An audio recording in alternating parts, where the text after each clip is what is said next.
Have you ever wondered why simply reciting a name feels inadequate when your heart still churns with doubt? Could the power of Nianfo truly guide us beyond surface devotion into the very core of our being? Welcome back to the channel.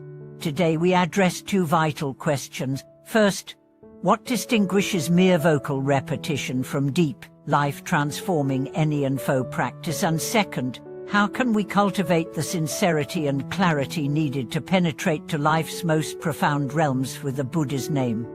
In Pure Land traditions, reciting the Buddha's name is often presented as a straightforward path to rebirth and eventual awakening.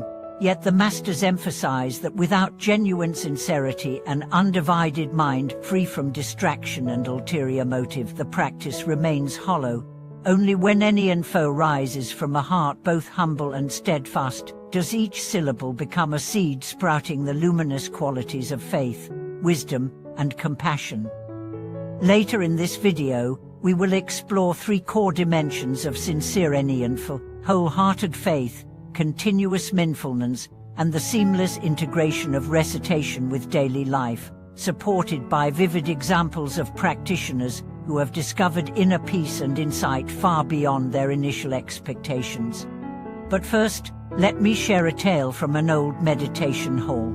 A dedicated nun, renowned for her unwavering schedule of recitation from first dawn to the late evening chanting circle, found herself increasingly restless. Her lips moved ceaselessly, yet her mind drifted to worldly worries, debts, and future plans.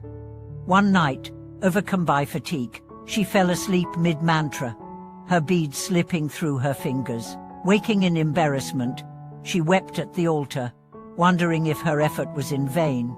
An elder gently advised her to set aside quantitative targets and instead anchor each recitation in the felt presence of Amitabha compassion, visualizing with each breath the Buddha's radiant light pouring into her heart. Within days, her practice transformed. Recitation became a living dialogue rather than mechanical utterance, and she began to experience moments of profound stillness interwoven with each name chanted. Stay tuned as we unpack the method behind this shift, how vivid visualization, brief pauses of introspection, and a commitment to bring Nianfo into every gesture can awaken the heart's deepest realms. By the end, you will see how sincere recitation can blossom into an ever-flowing river of insight, dissolving the barriers between practice and daily life, self and other. From the moment she shifted from counting beads to breathing in the warmth of each syllable, the nun's practice gained a new depth. No longer was her mind racing ahead into the next verse. Instead, each recitation became a gateway into presence. In the same way, wholehearted faith begins when we genuinely internalize the promise of Amitabha vow that any sincere call upon his name draws forth his boundless compassion. We move beyond intellectual assent, "I believe this is true," into a living trust that, in every moment of genuine calling, we are enveloped by a luminous field of grace. This faith is not blind, it is nurtured by observing how even fleeting moments of calm and clarity arise when we let go of striving and simply rest in the Buddha's presence. The second dimension, continuous mindfulness, flows naturally from such faith. Rather than reserving Nianfo for formal sessions, we learn to carry the practice like a secret companion throughout the day. Imagine gliding traffic on a busy street. With each brake light, a silent echo of Namo Amitabha softens the tension in the waiting line for coffee. A single bead count steadies racing thoughts. Even the simple act of washing dishes transforms when water splashes become the Buddha's blessing, washing away distraction. In these ordinary interludes, we cultivate a seamless stream of recollection, so that mind and speech align with the heart's aspiration. Over time, the boundary between practice and life dissolves, and Nianfo becomes the very texture of each passing moment. Integration into daily life, the third dimension, invites us to infuse every activity with the spirit of recitation. A teacher, for example, discovered that by silently chanting the Buddha's name before entering the classroom, she could meet disruptive behavior with equanimity rather than irritation. A caregiver found that the steady hum of Nianfo kept her compassion fertile even during long, demanding shifts. A student learned to recite while reading, allowing challenging passages to become opportunities to release attachment to outcomes.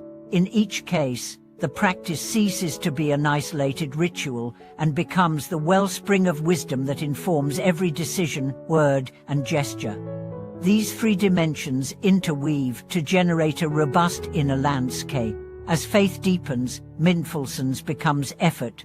As mindfulness permeates life, integration strengthens faith. The result is not only a calmer mind, but an awakened heart that naturally embodies the Buddha's qualities. Moments of anxiety or doubt no longer cast us into confusion. Instead, they become reminders to return to the breath, the beads, and the name. Gradually, we find that our emotional storms settle more quickly, and our capacity for compassion expands, even toward those who challenge us most. To support these dimensions, you might establish simple yet powerful routines. Begin each day with a brief consecration, sitting quietly for 3 minutes, reciting 10 names, and dedicating the merit of your entire day to the welfare of all beings. Choose unobtrusive reminders, perhaps a small Maya bracelet or a daily phone alarm prompting you to pause and recite. At night, reflect quietly on how Nianfo accompanied you through joys and trials alike, acknowledging the Buddha's presence in every circumstance. These anchors help embed the practice deeply until it flows spontaneously. Over months of such cultivation, many practitioners report profound shifts. Layers of restlessness and self-doubt begin to fall away, revealing an abiding serenity. They experience occasional glimpses of radiant clarity in meditation, and even in dreams find themselves chanting unconsciously. More importantly, they report a tangible sense of connection with loved ones, with community, and with all beings born from the continuous echo of the Buddha's name. This is the fruition of sincere Nianfo, not a distant goal, but an ever-present reality. May these reflections inspire you to explore each dimension with curiosity and dedication. Remember, every name whispered with sincerity is a step deeper into life's richest realms, and every pause of mindfulness is an opening for wisdom to arise. As your practice matures, you will no longer need to seek special retreats or rare conditions. You will find that the simple recitation of Nianfo becomes your companion in every moment, awakening the heart's deepest potential. Thank you for watching this video.